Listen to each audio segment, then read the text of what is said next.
Hi, listeners. Welcome to Grief Out Loud. Remember the last time you tried to talk about grief and suddenly everybody left the room? Grief Out Loud is opening up this often avoided conversation because grief is hard enough without having to go through it alone. We bring you a mix of personal stories, tips for supporting children, teens, and yourself, and interviews with professionals in the grief world. Platitude and cliche-free, we promise. Grief Out Loud is hosted by me, Jana DeCristofaro, and produced by Dougie Center, the National Grief Center for Children and Families in Portland, Oregon.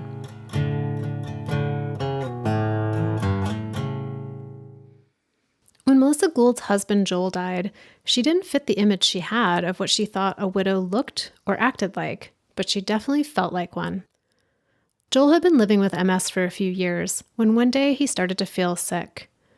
They decided to head to the hospital, and 24 hours later, Joel was slipping into a coma. His medical team finally deduced that his condition was caused by a mosquito that carried the West Nile virus. The virus overwhelmed his body, which was already greatly compromised by the MS. Melissa made the agonizing decision to remove life support, and Joel died. She was left as a widow and as an only parent to their daughter, Sophie, who was in middle school at the time. As Melissa and Sophie made their way into this new world without Joel, they soon realized, as many parents and children do, that they were grieving in very different ways. Melissa cried easily and everywhere. Sophie was more reserved in her expression. Melissa discovered new love. Sophie struggled with that development. While they grieved in different ways, they also came together in remembering and celebrating Joel. Writing became one of the main outlets for Melissa in her grief. Her essays have been featured in The Hollywood Reporter, The New York Times, The Washington Post, and more.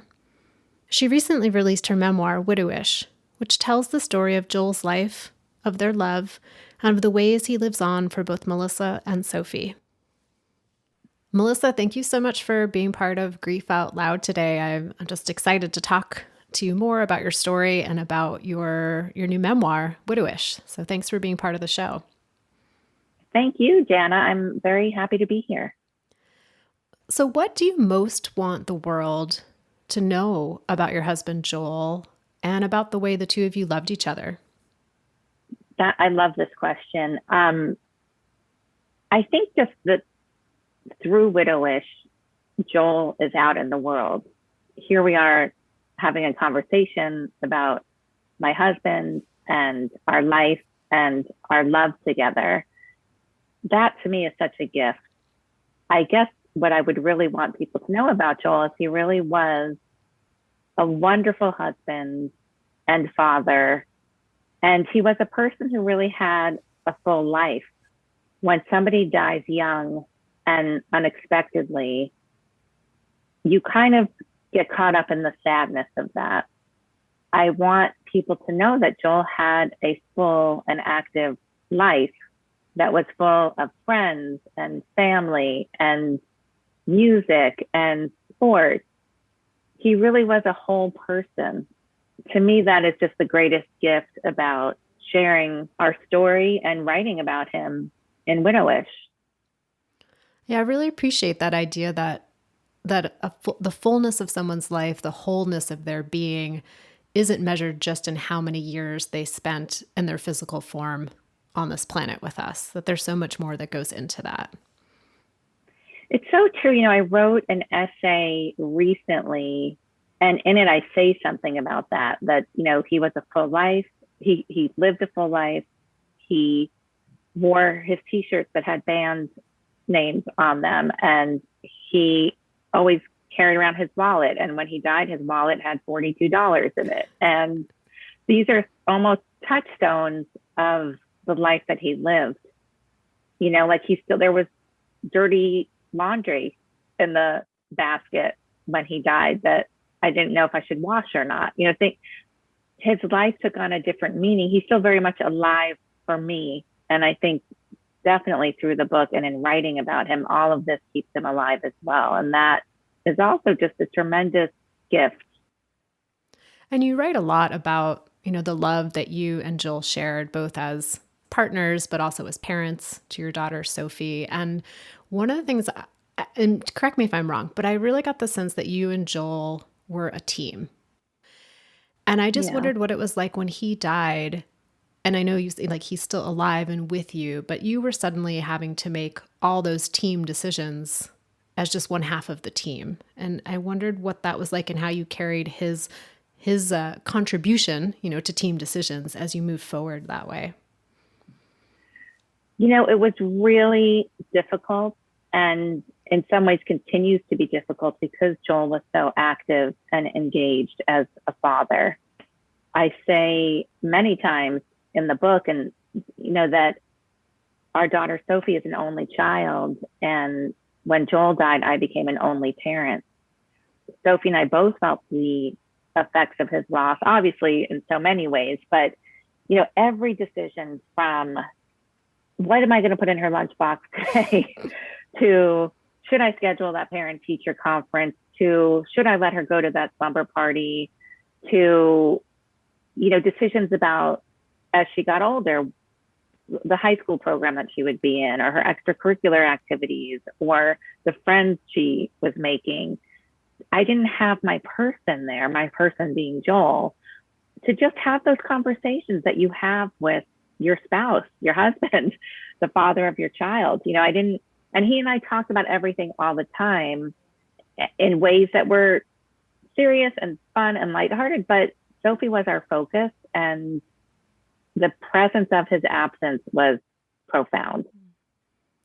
And one of the first decisions you had to make on your own without being able to talk to Joel about that was when he was in the hospital. So, and Joel lived with MS for many years, and then he ends up being hospitalized with what at the time was a very unknown illness, and then come to find out it's West Nile virus. And so he's at that point, you're not able to talk with him. He is not conscious in that way, and you had to make a really big decision about his life. I just, can you talk with us a little bit about that?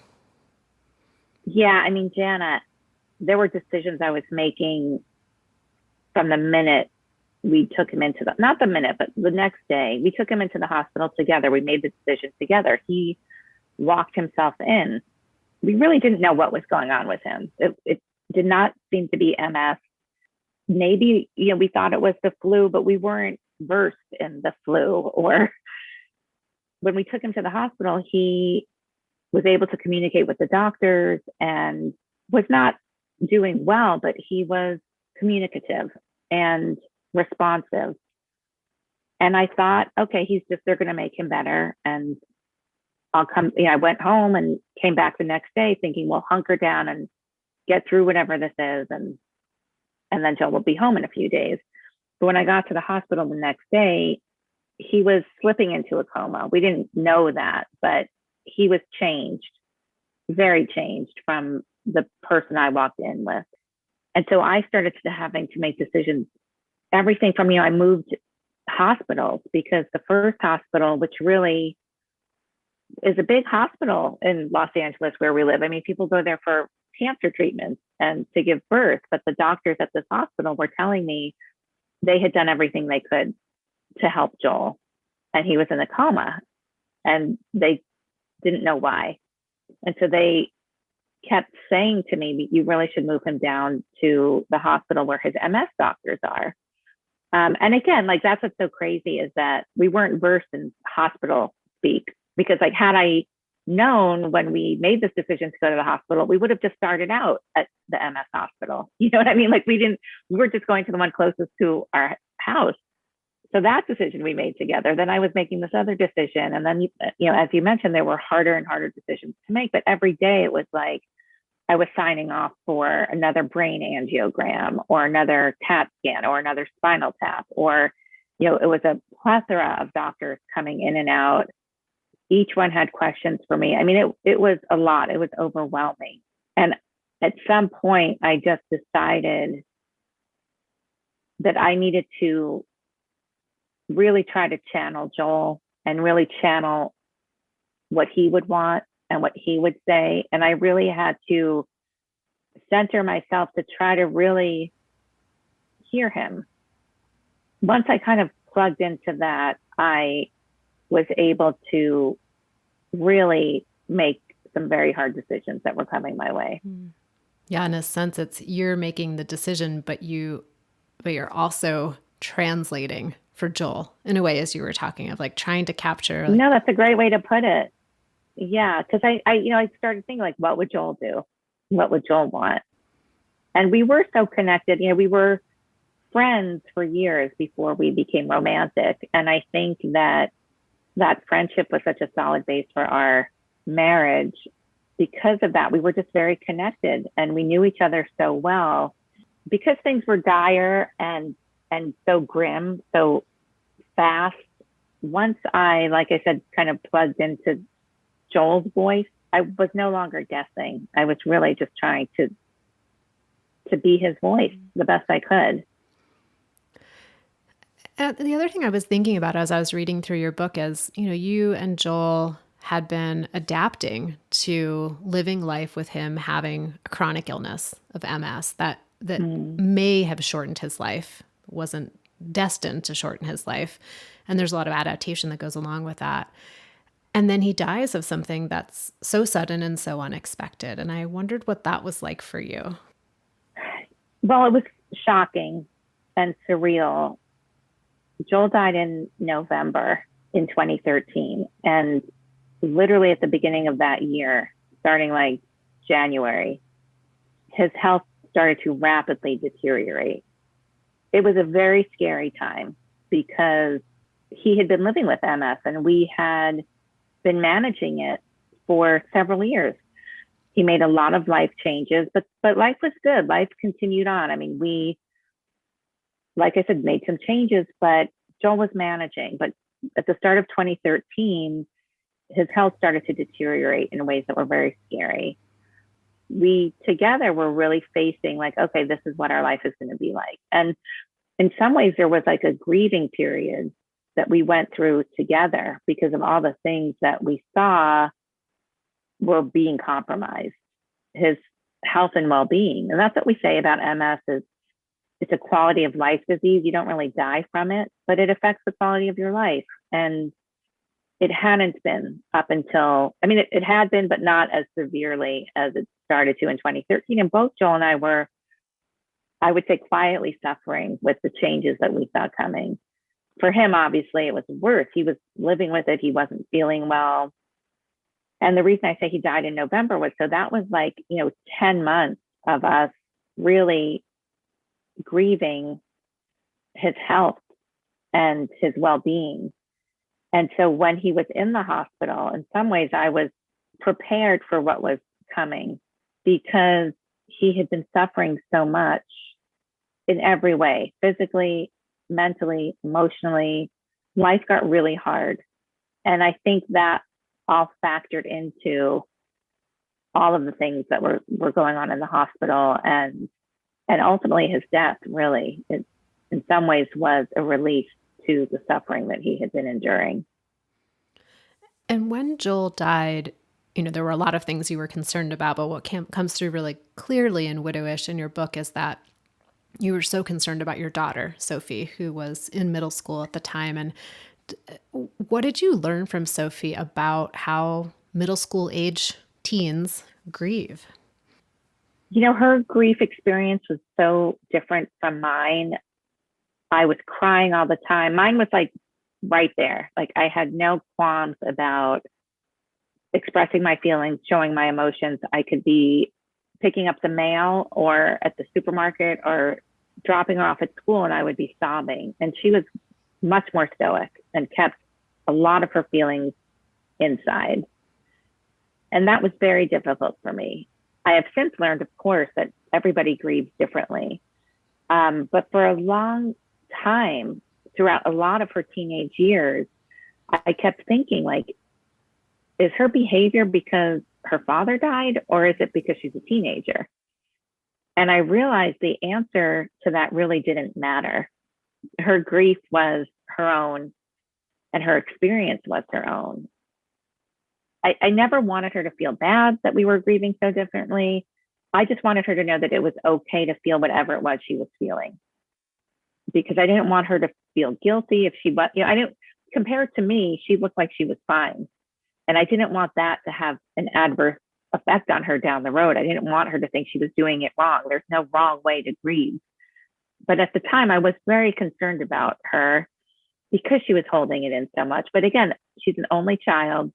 She didn't know a lot of kids at the time who lost a parent. So she was really having this isolating experience of loss. And it was, it was a very strange thing. She's got 4 sets of grandparents because both parents were divorced and remarried. All of the grandparents are still alive, which is great. I mean, that's an amazing gift. And she's got a beautiful relationship with all 4 sets, but it didn't prepare her for losing her father. She had no experience with grief. We had a pet who had died. It was a beloved family pet, but it's not the same as losing your father. And they were extremely close. It was just a very strange and surreal time for her. It's so familiar what you just said of what I hear from other parents who are in similar situations where their kids are not showing their grief in the same way that the parents are showing their grief. And it can feel really scary to, like, even if people cognitively get, like, I know everyone grieves differently, but I would feel a lot better if my child was showing me their grief in a way that I could relate to, because then I would know something's happening and it's something I can sort of understand. Yeah. And again, neither one of us really had experience with the loss of somebody very close. It was very discombobulating that our reactions were so different. And there were times where where she would cry and I would be so excited, like, oh, she's expressing her feeling. But then I realized she's just expressing it differently than I am. And again, I didn't want her to feel wrong. I always encourage her to just feel your feelings, whatever they are. And I also, like, the other side of this coin, Jana, is I wanted her to also know it was okay to be happy and to have fun. And she was 13. She was in 8th grade. It was a very exciting time in her young life. And I wanted her to be able to enjoy it, which sounds so crazy in hindsight because her father had died. But, I wanted her to know whatever it was she was experiencing and feeling, it was fine. It was good. Like, have those feelings. Yeah, I think about how much we need to hear that too, even as adults. That oftentimes in reassuring kids, it's okay to feel what you're feeling. We're kind of reassuring ourselves too. It's okay that I'm feeling this and it looks really different than maybe somebody else that I know is in a similar situation. And the other thing you wrote about that, again, sounded so familiar to me was this phenomenon of when you write about how when Joel died, for a while, the only memories you could access were the ones of him in those last days, like the really painful ones. And it was harder to get to the other memories. And what was that process like for you? That was really so upsetting because I couldn't remember him healthy and active and alive, living his life. I really, for such a long time, could only picture him in a coma with tubes everywhere in the hospital.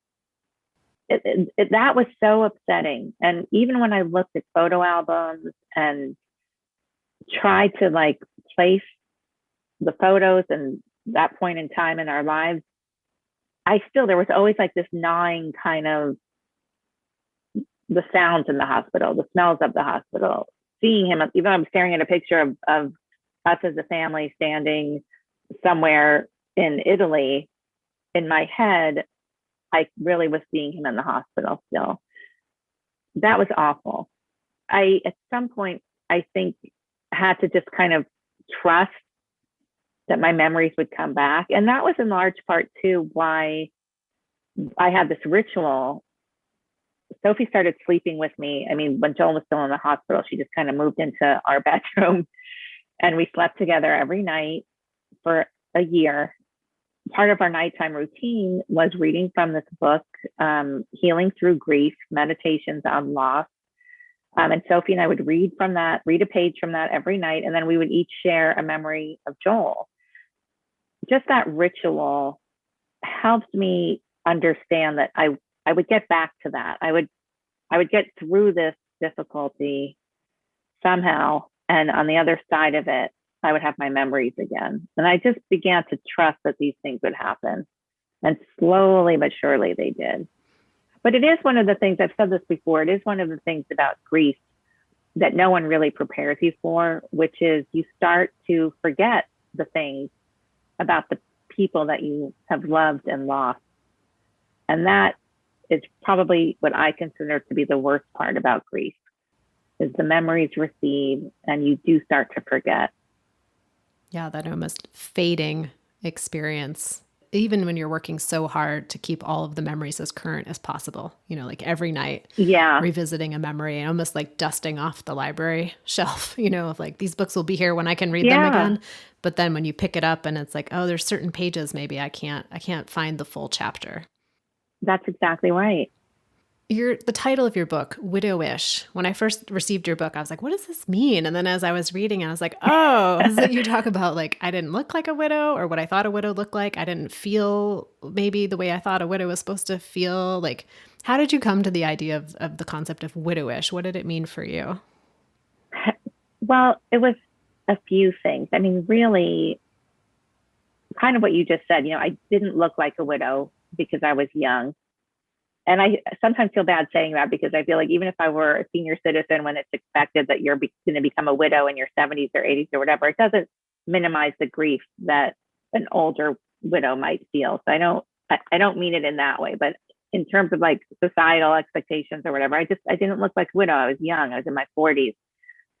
And I wasn't necessarily acting like a widow because I was an only parent. I was still very much out in the world. I wasn't home with like the curtains drawn, sitting in the dark, crying all day. I had to keep my daughter on schedule. That was important to me, to keep Sophie on track. And in many ways that helped me too, because she gave me even more purpose as a mother than I had when Joel was alive. So people would see me at the market. They'd see me talking to somebody at school pickup, or they'd see me going to a yoga class or something. And so therefore I didn't feel like I was acting like a widow, but I felt like one. I missed my husband so much. I was so bereft, but people wouldn't necessarily know that if they looked at me. And the other thing that I really couldn't reconcile as a widow is that, Joel and I were a very happy couple. We were friends first and then fell in love and had this romantic relationship. But I couldn't reconcile that he was no longer my husband simply because he had died. It was a very strange, I still felt married.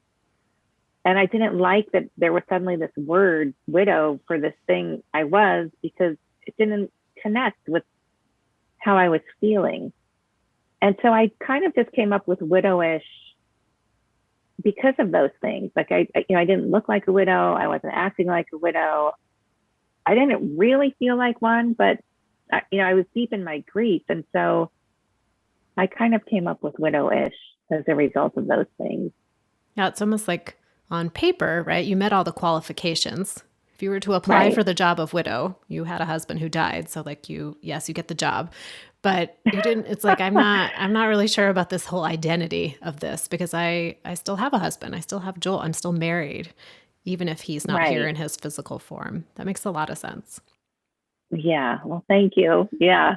It's still surreal. It's been several years since Joel died, and I still can't believe it sometimes. I can't believe that like we're sitting here talking about this book I wrote because I'm a widow. Like it doesn't compute. I mean, it does, but it doesn't. Right. Like how to feel that on all the levels. Like we can get at something cognitively and live it every day. And it's still like, wait a minute, how is this happening? And the other part of your experience that I think a lot of other folks in similar situations and sort of grappling with, like, what is my life now? And what does this mean to have this happen and have this happen? And, in the course after Joel died and you're living this life widowish, and then you enter a new romantic relationship, and wondering how that was to reconcile being in a new relationship while also still feeling married to Joel, and just all of that. Like there's 3 different identities coming together there.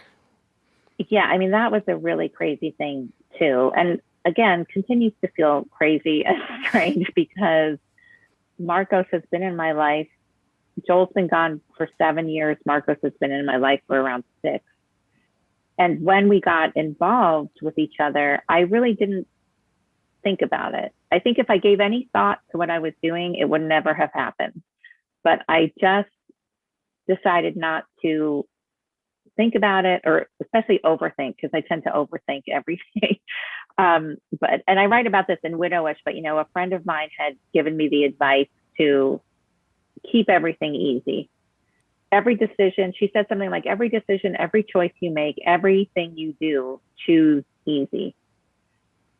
And that really stuck with me. And by the way, my friend has no idea. Even when I remind her, don't you remember you said that to me? She's like, I maybe. She doesn't even, the things people say to you, and to them, it's nothing. It's like a throwaway. And then it becomes like the most significant thing.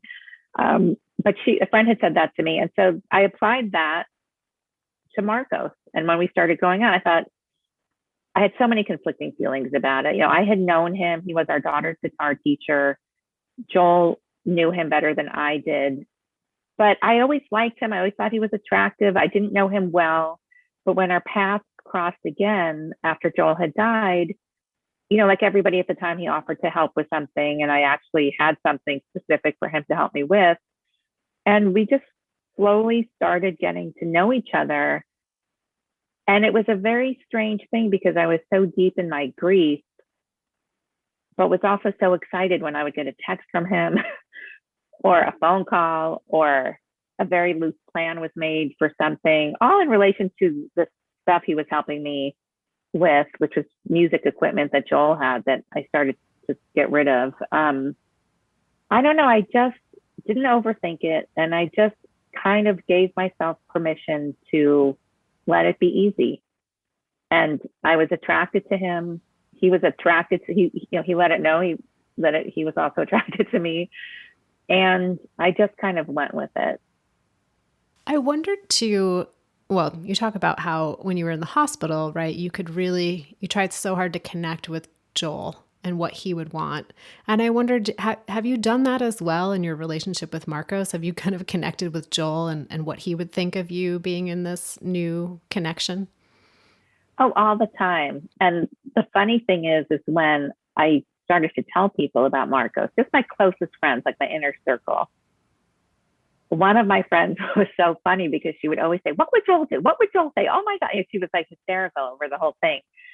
All of my friends wanted me to be happy again, and they wanted to see me start living my life again. So I think I was very lucky in that people were very happy for me. I didn't receive a lot of judgment. I did from people I didn't know well and people in my neighborhood.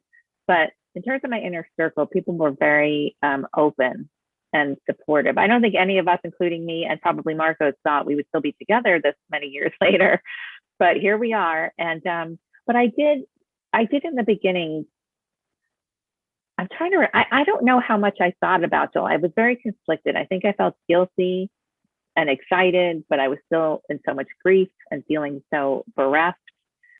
It was a very confusing time, but again, I didn't overthink it. I just allowed it to happen. I do think that Joel wanted me to be happy and continues to want me to be happy. So if Marcos is a part of that, I don't know that Joel would mind. How did you talk with Sophie about dating someone? That was the hardest thing. I write about it in Widowish. Sophie really was so furious with me for dating, number one, just period, dating, and number two, for dating her guitar teacher. She was mortified and embarrassed. I mean, it could have been like a chemistry teacher. It didn't matter that he was like the cool guitar teacher. I know what that feels like as a kid. I mean, I remember running into, I think, a math teacher at the supermarket with my mom, and my mom started talking to the math teacher. I was like so mortified, as a seventh grader or something. So I can only imagine how Sophie felt. She was also just very angry. She said things to me like, no, you can always have another husband, but I'll never have another daddy. And again, I didn't want to diminish her feelings around it. I didn't want to make her feel bad for feeling that way.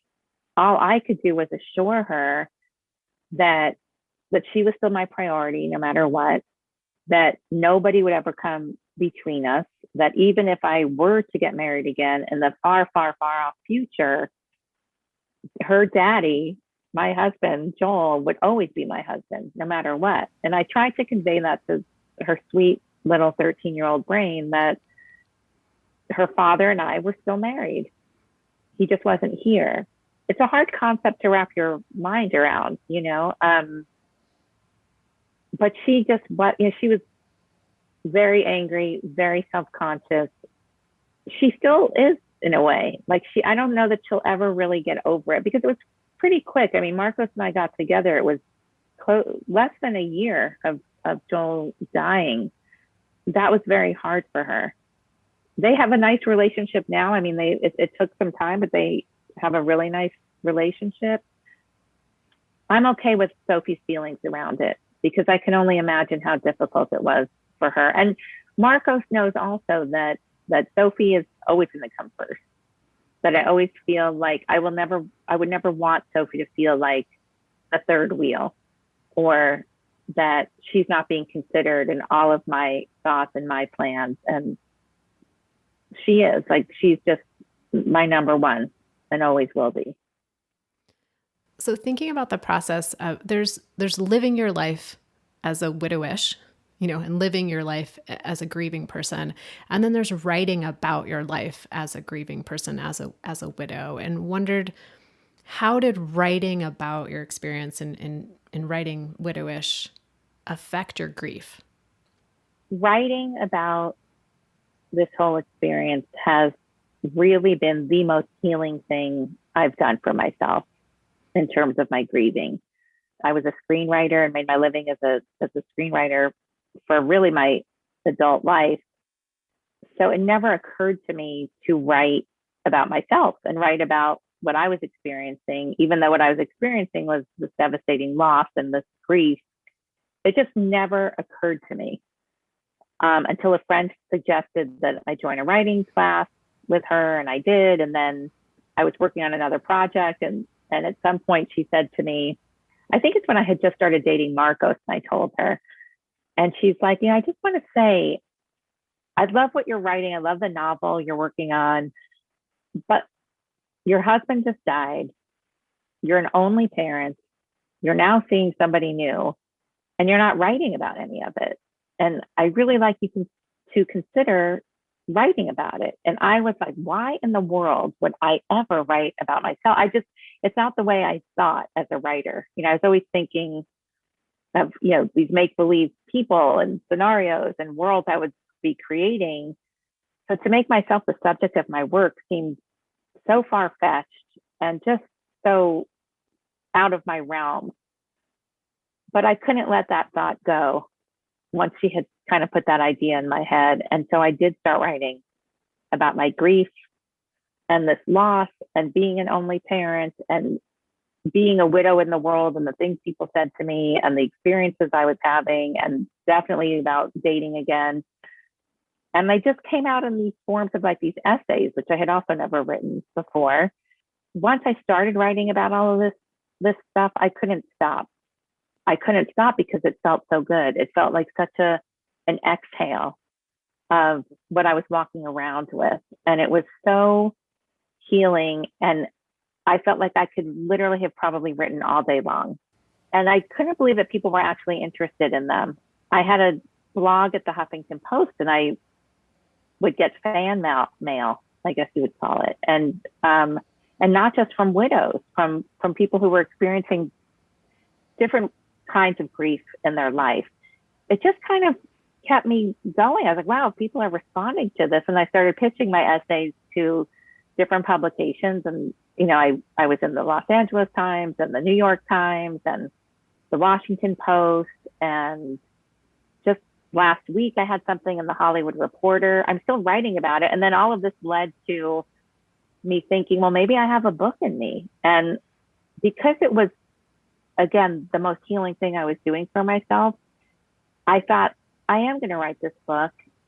And it's also a gift to Joel, and it's a gift to Sophie and I to really have something permanent in the world that's about Joel.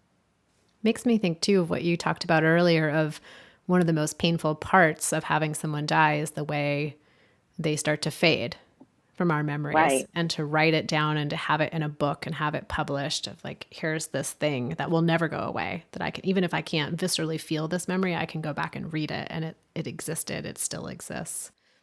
Yeah, and what's crazy is I did something similar when Joel was in the hospital, and he was in the hospital for 3 weeks, and there were so many emails being sent back and forth between me and like my email list kept growing. Of like, first it was an inner circle of friends and family, and then it kept getting bigger and bigger. And I ended up making one of those like do-it-yourself books, like on Snapfish or something, one of those photo sites of all of the emails. And I interspersed it with photos of Joel and Sophie and our family, because I wanted to remember that too. It was such a traumatic time. And I didn't, it's so weird, but like, I didn't want to forget that either. I wanted my memory to be accurate of like, this is what happened in the hospital this day, and this is what happened the next day, and this is what I told people, and this is what they sent back. It was also that we were the recipients of so much love and support and encouragement via email and text. And those things I could capture and put them in a book, and I have them. And I'm so grateful that I did that I had the wherewithal to like think of doing something like that. And I did something similar when Sophie was graduating high school. And at that point, Joel had been gone for 4 years. And she and I had sort of talked about all of our memories. I mean, we talked about Joel all the time, but we had that nighttime ritual of sharing our memories. And they were the same memories over and over and over. And so for her high school graduation, I asked friends of ours to write down their memories of Joel. They sent them to me, and I put all of those in a book. But that also was like, it's such an incredible gift to hear what other people remembered about Joel. And so I have that too. And those are like the things. So like those, and then having Widowish, of course, in the world, like these are just ways to really honor him, the person he was, and the full life that he had. Yeah, that's one of the things we recommend to a lot of families is inviting, when they have kids who are grieving a parent or a sibling or an extended family member. And, they had such a short period of time with that person and such a limited role in getting to know them. And it can be so powerful for kids to hear from their parents' friends growing up or their roommates in college or whatever it might be, to like fill out the wholeness of that person's life in that child's memory. And as you were talking, I'd never thought about this before, but we grow up with this idea that it's so important and good to document happy things, right? We document vacations, we document births, we document graduations, we document these other socially sanctioned positive life events. And then in the opposite, there's this explicit or implicit conditioning to rush past the hard stuff, of like, let's just put that out of our mind. You don't want to think about that anymore, when those hard things are equally transformative. And then I think later on, when we're still reflecting on those experiences or still affected by them or impacted by them, we can sometimes judge ourselves to think like, why is this still, am I not over this yet? What have I not done right? Because it makes sense to me that we would want to document and remember to be able to reflect upon anything in our life that is so meaningful and transformative, whether it's socially sanctioned as positive or negative. So I appreciate that you listen to that urge and can model that for other people too. Thank you so much. I mean, I don't know where it came from. That could have been Joel saying like, hon, you're going to want to remember this. You're going to want to know this stuff. Yeah, I just think it's so important to keep track of these things. Well, as I think about people listening today and wanting to maybe get more connected to your tracking of things or to be able to see what you've done in case they want to do something similar. We've talked a lot about the book Widowish, and I'll put some links in the show notes, but what are some of the best ways for listeners today who want to connect more with you and your story and the work that you're doing? Oh, well, anybody can follow me on Instagram. That's where I tend to post like just the latest and things I'm doing in my life. And my Instagram is Melissa Gould _author. And if people are interested in reading my essays or seeing any of the press I've been doing for Widowish, it's all on my website, which is widowish.com.